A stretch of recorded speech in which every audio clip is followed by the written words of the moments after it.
Alright, now we've got Amy sufficiently taped. She should be halfway stable. Now we're going to go through some exercises I want to use at home to help enhance the stability and see if we can manage this SI joint problem for the long term. Okay, I'm going to have her lay on her back on this table. Alright, with her knees bent, feet flat on the... actually, I'm going to have her feet come a little bit further out the way here, okay? Now what we want to do first is start to engage a little bit of those muscles around the buttocks. And it's a real simple thing. All I'm going to have her do is simply push her heels straight down into the bed. You will feel that back in through the backside, right in through here on both sides. And that will help to engage some of those muscles. We're doing an isometric contraction. No movement, but yet we are helping to provide some stability around that SI joint. She's going to hold that for about a count of 10. And then she's going to relax. We're going to do that about 10 times, okay? Shouldn't be any movement, but we're starting to engage these muscles right back in through here.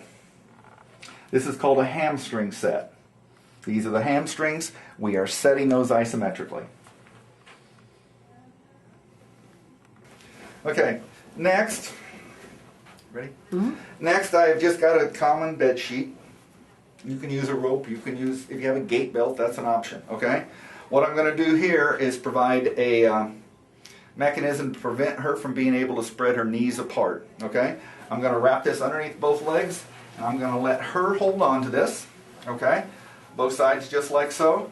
And what I want her to do is put her feet together first, like so, and what she's going to attempt to do is to spread those knees apart against the resistance that this sheet provides, okay? Now we're starting to engage some of these muscles here on the outside. Some of her gluteal muscles, some of her piriformis muscles, the ones that help stabilize that. No movement once again, but yet she is actively trying to spread those knees apart. It is important that you have your feet together, okay? If you have your feet apart, you're going to engage more of the muscles out here on the hips.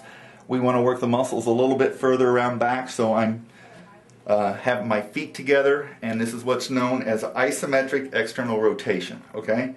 We're rotating those hips externally, trying to spread those apart. We tighten up the muscles that attach to the hip and to the SI joint. That's going to help provide some stability. I'm going to involve the common kitchen chair, okay? I'm going to have Amy lay down on the floor. She's going to put her legs up on top of that chair, okay? This is called a bridge exercise. We're going to work the muscles right down in through here to here in an effort to enhance that strength. Okay, knees are bent just a little less than 90 degrees. I've got her comfortably resting on the floor with her arms out to the side. As we progress, we'll involve those arms a little differently, but for the time being, that provides us a little bit more stability by putting her arms to the side. And what I want her to do is simply lift her buttocks straight up as far as she feels comfortable. And sometimes you can put this chair up against the wall to keep it steady. But she's lifting up and slowly down, okay? Ultimately, I would like a straight line from the knees up to the shoulders. So as she gets more and more comfortable with this, she's going to be able to go higher and higher. Just about like that, okay? And then slowly down. We're going to do about 10 repetitions of this. We're engaging the muscles throughout the back.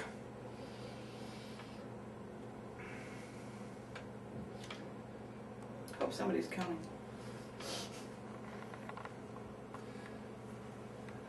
All right. That was our basic bridge that we just did. Now we're going to make that a little bit more challenging by having her put her arms across her chest. Those elbows provided some stability earlier. Now we don't have the luxury of that stability, so I'm going to have her lift up just like she did earlier, lifting her buttocks up off the bed, except now she's using the muscles throughout her core for some stability. And once again, we'll do that 10 times. Okay. All right.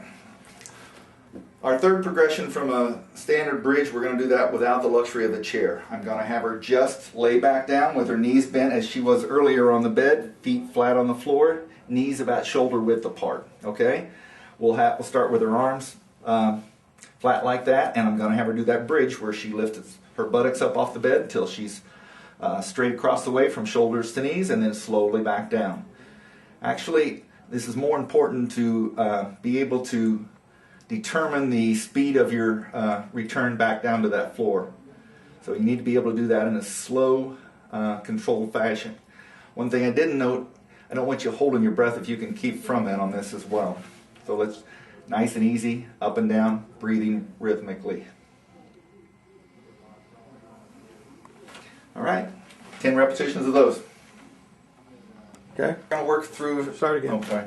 Here we go. Okay, lastly I want to work on some torsional stability. So we're going to use a piece of elastic band. If you don't have elastic band, you can use a bungee cord. You can find this at places like Walmart. Sporting goods stores have this. Some drugstores have it. Colors are important. There are different colors dictate different strengths. Green is about the middle of the road. I would probably start with that. Okay? I've tied a knot in both ends of that for two reasons. First of all, it gives you a handle whenever you're holding on to it. Secondly, the knot on the other end prevents that band from coming loose from the door whenever I shut it in between the door and the frame.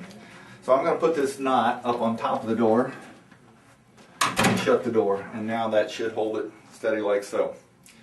Amy's once again going to demonstrate. We're going to work a little bit on some stability. I'm going to have her start. Here, I'm going to let you hold on there. And we're going to have her put her feet together, and simply what she's going to do is take the band from high up towards the door and take that diagonally across her torso. We'll do this about 10 times, and then I'll just have her rotate around, and we'll do the same thing on the other side.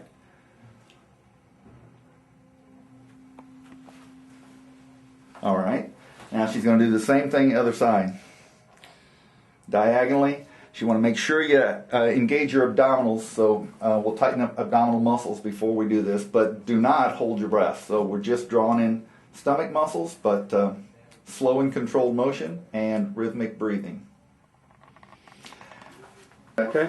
One more progression from this, we're going to do this with less stability. With her feet together, we still have a wider base of support. If I put one foot in front of the other, her base of support is significantly narrower. Her stability is less, and subsequently, the need to engage her core stabilizers is much greater as she does the same exercise, pulling diagonally across her torso.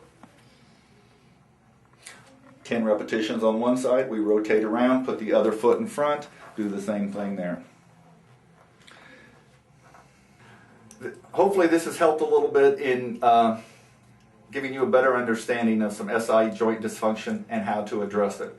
We've provided an opportunity to assess it, to stabilize it, and then to enhance the strength of the supporting musculature. I want to thank Amy Eicher for helping us out today. If you have any other questions, feel free to give us a call at Champion Fitness, or you can reach us online at championfit.com.